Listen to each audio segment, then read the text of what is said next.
This is very reasonable take from the 650. Gents, the Niner coaching staff's been gutted since Saleh left. Gutted. I mean, how many defensive coordinators have they had under Kyle? Well, D'Amico. Yeah. Saleh. Mm-hmm. Wilkes. Sorensen. Yeah, well. Was Saleh the first one? Or did they have somebody before Saleh? I can't even remember. Well, the bottom line is you got Bosa. You got Fred Warner. Now, I know Ward is, him and Lenore are somewhat holding it down, but Hufanga, who all of a sudden, Steiny, now when he's not hurt, is kind of like, Well, he's hurt now. Yeah, but when he's not, he's like get caught peeking and not in the right place. Just overly aggressive, but players make the coordinator, right? Players make the coordinator, right? Yeah, I would say that's got something to do with it. All right, let's go out to the River Islands guest line. All guests on 95.7 The Game appear on the River Islands guest line. Isn't it time for you to discover the islands? River Islands in Lathrop. Joining us right now, Ben Solak, NFL analyst at ESPN. You can also see him every other Thursday on the Mina Kimes Show. Ben, thank you so much for joining us. Really appreciate it. Thank you, Matt. Got to be on. Yeah, let's start out with the 49ers offense and the fact that this team's 2-3 and it's kind of catching a lot of 49er fans by surprise. Are you noticing or have you noticed, let's say, any difference between their offense this year and what they've been doing traditionally under Kyle Shanahan? Huge difference. It's very different, especially if you look at the time frame in which they had Christian McCaffrey, the middle of the 2022 season to now. We've talked a lot about what Kyle's good at, what his bread and butter is. Under center, and they go play action, they get yards after the catch. And he's been evolving away from that for quite some time now. But even still, in the previous years, they were a pretty heavy yards after the catch team. At this point in the season, no quarterback has fewer yards after the catch than Brock Purdy does. Brock Purdy is also leading the league in what we call ADOT, average depth of target. When he throws the ball, he's throwing it further downfield than all other quarterbacks in the league. This has become a spread, drop back, and isolation passing offense. That's kind of what that's how they're attacking teams right now. It is not dissimilar to the change that Sean McVay made when he had Matthew Stafford as quarterback. And he said, okay, we're going to go and gun a little bit more. We're just going to kind of get 5 in the concept, and we're going to expect our quarterback and our wide receivers to be able to beat their guys. And so there's been a big stylistic change in the way that this offense attacks the passing game, and there's been some really cool moments from that, and there's been some drawbacks to that as well. Why do you think that is? Is it because Kyle maybe is trusting Brock Purdy more than he ever has, or is it out of necessity because McCaffrey hasn't been there? I think it's 6 of one, half dozen of the other, right? I think that this was always an evolution that you wanted to be able to take as an offense. Kyle is so good at getting training wheels on an offense, but every single coach in the league wants to be able to trust their quarterback with a grown-up offense, with fewer and fewer training wheels. And then you can put those little bells and whistles back on, pre-snap motion and play action when you need it, when you have a matchup you like, when the defense is weak to it.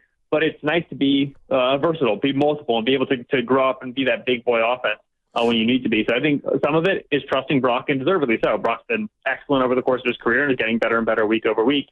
But I do think that a big, big, big part of it is the absence of McCaffrey. McCaffrey was just the amount of stress that guy put on the defense just by being in the huddle, right? And you didn't know if they were going to come out with Kyle Juszczyk on I formation and McCaffrey dotting the I, and they're going to put Kittle in the formation, and Dwan Jennings is going to block. We're going to be condensed, and we're going to run the ball. We're going to be physical, and then the very next play with the same personnel, they could be in 5 wide. They could be in empty. And McCaffrey's motioning, and he's breaking off corners and linebackers on routes like that.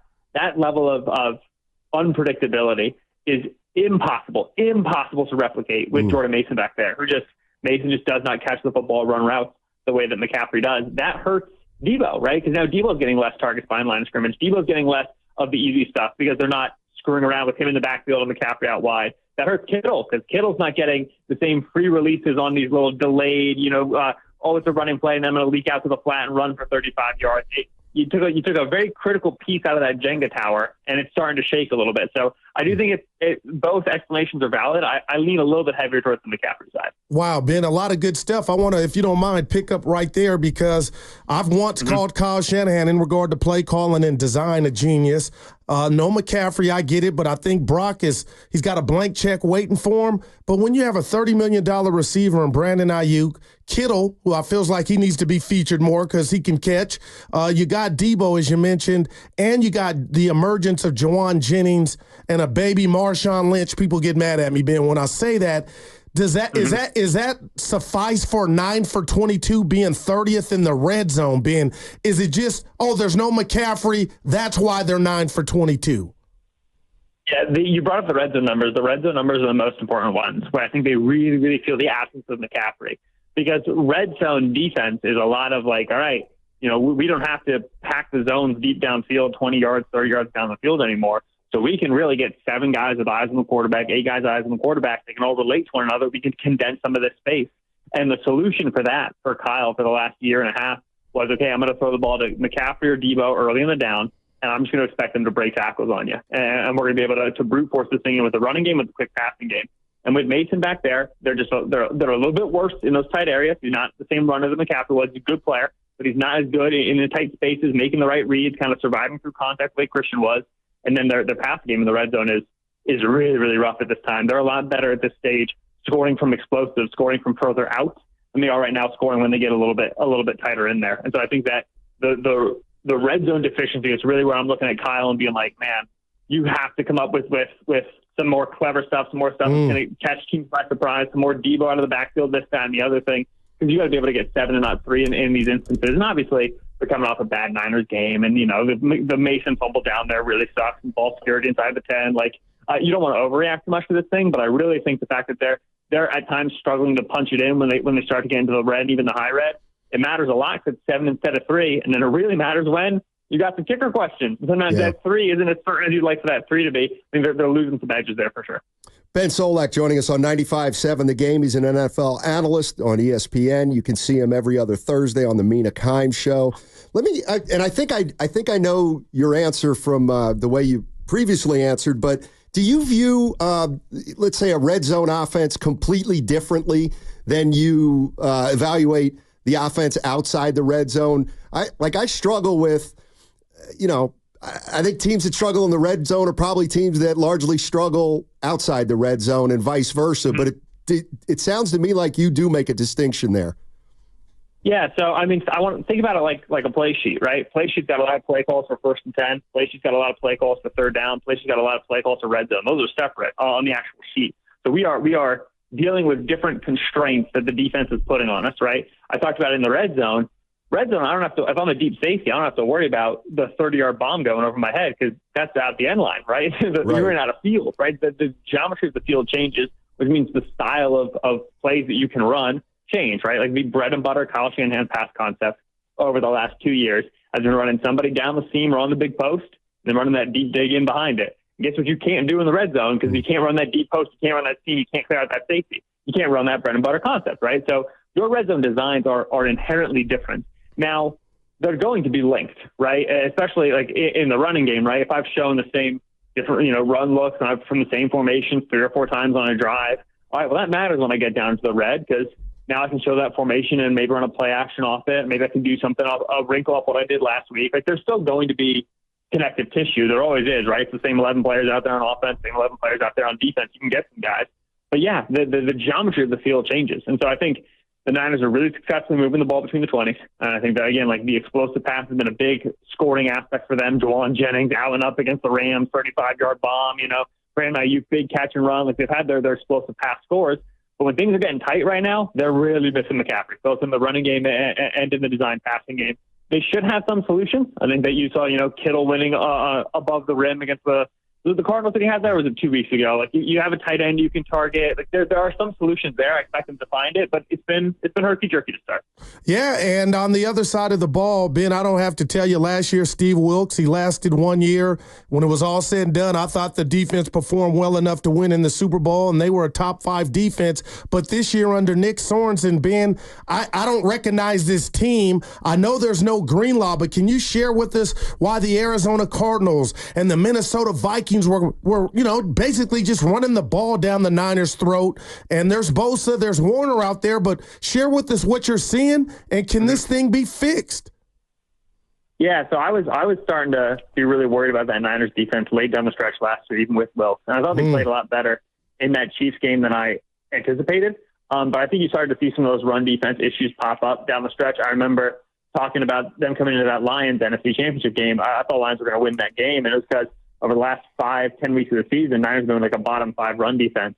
And the reality is, man, it's hard to keep good personnel on the field and when everybody gets expensive. Like that's the nature of things, right? When it's Robert Saleh and it's D'Amico Ryans out there, and Azeez Al-Shaair is your cheap third linebacker, and Jimmy Ward is still in his prime, right? And you got like Kinlaw's coming off the bench here, and you have a deep cadre of edge rushers, right? You have so many guys on the margin who just help make things work for you as a defense. And okay, so our defense is good. We can bring that to the bank. Every single year, Niners defense is great. And then all of a sudden, over the course of a few years, you've got to put a couple different safeties out there. Hufanga gets hurt. A couple different corners out there. Okay, the linebacker depth isn't what it used to be. And all of a sudden, we still got Warner, and Warner's great. I mean, Warner's playing unbelievable ball this season. Nick's healthy right now. Nick looks excellent. We got Nick out there. You still have your stars, your tent poles, but a lot of the supporting cast it ain't what it used to be, right? And that's the cost of doing business. You got to go pay Trent. You got to go pay Ayuk. You got to go pay Devo. You got to go pay everybody on that offense. And you just start to lose in the margins a little bit on defense. I think that the switch to Nick Sorensen was a lot of, kind of going back to a defensive system that we're familiar with. We kind of know the strengths, we know the weaknesses of it. We feel like we can work around it. But the reality is that personnel-wise, like they are so challenged, especially at safety and linebacker, some of the injuries they've had and some of the departures that they've had, that it's a lot tougher to survive in that system the way that they used to. And so, I don't know, especially now that Hargrave's out for the season. If I'm the opposing team and I'm looking at the Niners on a Sunday, I'm spending my whole Tuesday, my whole Wednesday just figuring out ways to run the football on them. So I really think that I can beat them that way for 4 quarters. You're listening to 95.7 The Game, KGMZ FM and HD1 San Francisco, always live on the free Odyssey app, Twitch and YouTube, powered by First NorCal Credit Union. We're talking to Ben Solak, NFL analyst at ESPN. Some really good stuff. Now, you said you would think about a way to run on the 49ers. I'm looking at the Seattle Seahawks, who they play tomorrow. Why the heck did Kenneth Walker only run 5 times on Sunday? Yeah, right now, Ryan Grubb, who's the OC there, came out of the college system, right? He and Mike McDonald, they're pretty back happy. The Seahawks lead the league right now in drop back rate over expectation, which means when we adjust for the scoreboard, right, the score deficit, when we adjust for down and distance, the Seahawks are calling more passes than any other team is in like kind of neutral scripts and neutral rate. I think that some of that is Grubb's background, right? Some of the college approach, really thinking you could throw it on guys. I think some of that's because Geno's playing great. Like, Geno's just lights out so far to start the season. You're letting him control the game at the line of scrimmage, getting into calls that he likes, and you're trusting him to avoid the negative plays and go from there. With that said, they should be running the football more. They should have run the football more against the Giants. I know that Dexter Lawrence is a very scary young man to run the football against, but still, you got to be able to establish it a little bit. And I think that you're going to see them try to run the football against the Niners as well. They're not great at getting additional bodies into block, right? They're kind of a very traditional 11 personnel team. They have DK Metcalf, Tyler Lockett, Jackson Smith and Jigba. All those guys are receivers. There's no Juwan Jennings on this team that wants to get in there and block, right? This is 3 true wideouts. And so they're a little limited on what they can do. I think that they want to have more. They want to have the tight end sets, but they had injuries. And now they're deeper. Hey, Ben, your connection just got real funky. I wonder if we can get a better connection. Hey, nah, you're breaking up. Hopefully we'll reach out right away because we want to keep you on for another minute or two because probably going through a tunnel. Yeah. I like him. I like him too, but what stood out to me, Steiny, is he saw something in this defense in week 10 of last year and thought the Lions could do what they did when I didn't. But, you go to that halftime of that playoff game that they were able to come back. I was just going to throw it to him, Steiny, ask him about Aaron Rodgers, but also where's he at? Can they fix this as a collective? Because there's things going on both sides. The special teams is inadequate. Yeah.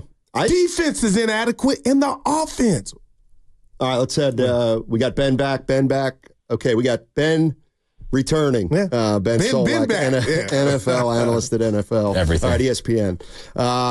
Go ahead, Gu. Ask No, Yes, Ben, I was just telling my partner here, it's kind of fascinating the signs you saw about the Niners' run defense last year, and then that game at halftime, that prediction where you felt like Detroit would have won. If I would have called you at half, you'd have been like, man, I'm a prophet. With all that said and what they're missing or what they're lacking, has that changed your views of this team and how far they can go as a whole? I know it's early, but I'm worried. Yeah, I was low on the Niners this preseason. I was kind of expecting this division to be a close one down the stretch. I'm still there. I think that this is even before they lost McCaffrey, and I think since losing McCaffrey, you can see some of the holes in this offense. Here's the nature of things. It's the NFL. It's not for long. That's what the letters stand for. It is so hard to be good year over year. And Niners fans know this because Kyle's been excellent and the offense has been great, but they have these 8-8 years. They have their injury years where they go 4-12, right? Like, it's really consistent. It's really hard to go to the Super Bowl, lose, and then just be back at the top of the NFC the very next year. Like, the elite quarterbacks can do it, but if you don't have an elite guy, then it's just really challenging. Some cracks start to show in the facade a little bit. So for me, I think the Niners are a playoff team. I don't think they're an NFC powerhouse, and I think that the NFC is largely a mess right now. I don't know if anybody's an NFC powerhouse, so maybe they get hot late down the season and make another run, but this isn't the same team that they were, I think, last year or a couple of years ago. I think that you're starting to see just the attrition of trying to hold together one roster and pay everybody. You're starting to see that accumulate on them. Wow, Ben, a lot of good stuff. Hey, if you don't mind, I got to be careful here. I want to ask you about the situation that went down in New York with Robert Saleh. And I'm not here to tell you Saleh is Bill Belichick, but Ben, I just feel like he got a raw deal. You're playing for first place this week. The defensive side of the ball is doing their thing. They're a top 4 defense. And for Aaron Rodgers, I don't know if you saw today, Ben, to come out on the Pat McAfee show and say he had nothing to do with the firing. Can you just run us through your thoughts on, Saleh, and did he get a raw deal in Rodgers' part in this when he's not holding up his end of the bargain? Yeah, Saleh absolutely got a raw deal. He's a defensive head coach. The defense was doing great. Offense has been a problem for him. Now, listen, NFL is a results-driven league. You got to win ball games as a head coach. You don't win ball games, you're going to lose a job. That's the long and the short of it, right? And he was 20-36. Now, I think a lot of that wasn't his fault. I think a lot of that visibility has to go in general manager Joe Douglas. Like, there's absolutely a very good and easy case to be made that, Robert Saleh was not top 3 on the list of problems in New York during his tenure there. You got to be able to win ball games, right? And ownership's going to come down on you if you get embarrassed in London, where Woody Johnson was previously the UK ambassador. Like, the chickens come home to roost a little bit. So I'm not surprised that Saleh got fired. I do think that he largely did what he promised he would do in New York. They were never able to figure out the quarterback position for a multitude of reasons and bad luck.